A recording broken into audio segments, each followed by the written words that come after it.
नारायणाखिल गुरो भगवन् नमस्ते सर्वत्र गोविंद नाम संकीर्तनम गोविंद गोविंद सद्गुरुनाथ महाराज की जय श्रीमन नारायणीयम 100வது दशकम भगवाने तिरुमुडी मुदल तिरुवडी वரை वर्णित्तल अग्रे पश्यामि तेजो निबिडतर कलायावली लोभनीयं पीयूषाप्लावितोऽहं तदनुत्तदुदरे दिव्यकैशोरवेशं तारुण्यारम्भरम्यं परमसुकरसास्वादरोमाञ्चिताङ्गैः आवीतं नारदाध्यैर्विलसदुपनिषत् सुन्दरीमण्डलैश्च नीलाभं कुञ्जिताग्रं घनममलतरं संयतं चारुभङ्ग्या रत्नोतं साभिरामं वलयितमुतय चन्द्रकैपिञ्चजालैः मन्दारशृङ्निवीतं तव पृथुगबरी भारमालोकयेऽहं स्निग्धश्वेतोर्ध्वपुण्ड्रामपि च सुललितां पालबालेन्दुवीतीं हृद्यं पूर्णानुकम्पार्णव मृदुलहरि चञ्चलभ्रूपिलासैः आनीलस्निग्धपक्ष्मावली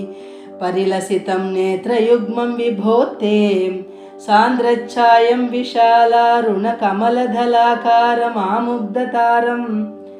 कारुण्यालोकलीलाशिशिरितभुवनं क्षिप्यतां मय्यनाथे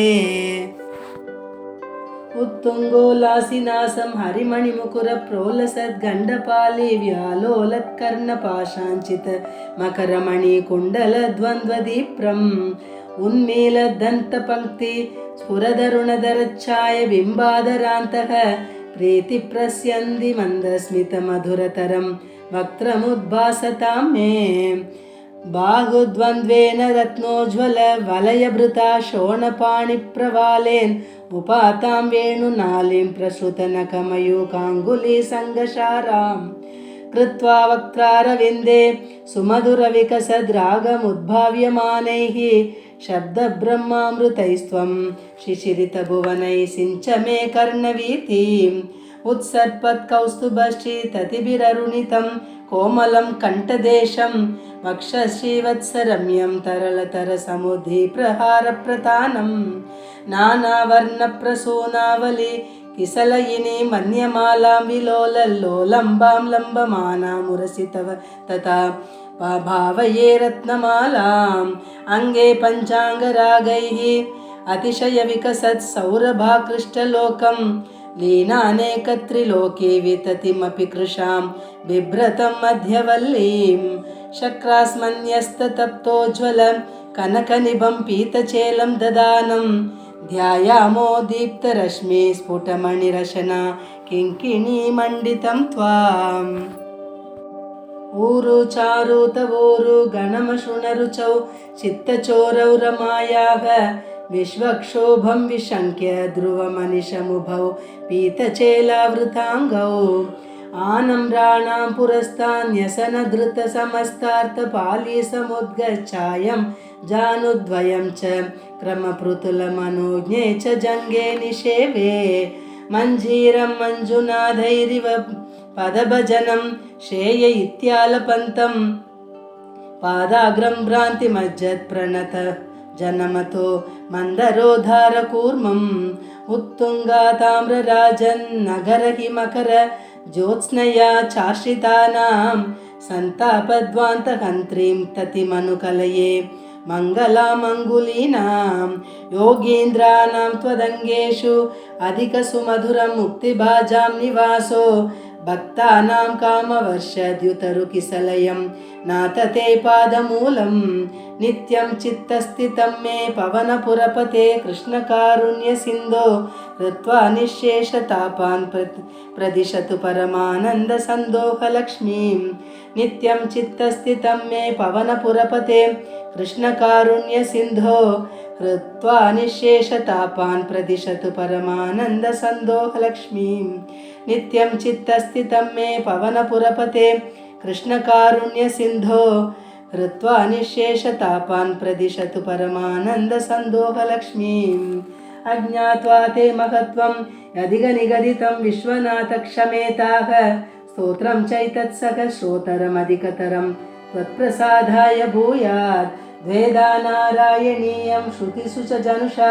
स्तुत्यता वर्णनेन स्फीतं लीलावतारैः इदमिह कुरुताम् आयुरारोग्यसौख्यं स्फीतं लीलावतारैः इदमिह कुरुताम् आयुरारोग्यसौख्यं स्फीतं लीलावतारैः इदमिह कुरुताम् आयुरारोग्यसौख्यं सान्द्रानन्दावबोधात्मकमनुपमितं कालदेशावधिभ्यां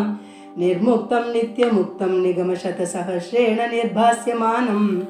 अस्पष्टं दृष्टमात्रे पुनरुरुपुरुषार्थात्मकं ब्रह्मतत्त्वं तत्तावद्भाति साक्षात् गुरुपवनपुरे हन्तभाग्यं जनानाम्। नारायणाखिल गुरो भगवन्नमस्ते सर्वत्र गोविन्दनाम संकीर्तनं गोविन्द गोविन्द। ऊरु चारुतवोरु गणमशुनरुचौ चित्तचोरौ रमायाः विश्वक्षोभं विशङ्क्य ध्रुवमनिशमुभौ पीतचेलावृताङ्गौ आनम्राणां पुरस्तान्यसनधृतसमस्तार्थपालीसमुद्गच्छायं जानुद्वयं च क्रमपृतुलमनोज्ञे च जङ्गे निषेवे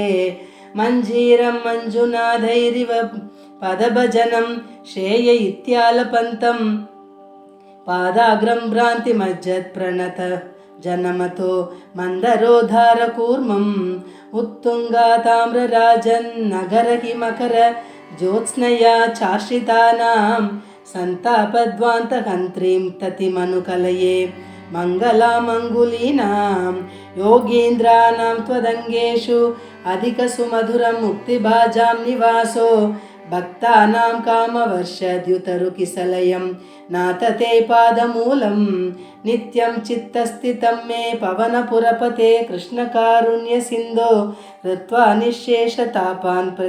प्रदिशतु परमानन्दसन्दोहलक्ष्मीं नित्यं चित्तस्थितं मे पवनपुरपते कृष्णकारुण्यसिन्धो कृत्वा निःशेषतापान् प्रदिशतु परमानन्दसन्दोहलक्ष्मीं नित्यं चित्तस्थितं मे पवनपुरपते कृष्णकारुण्यसिन्धो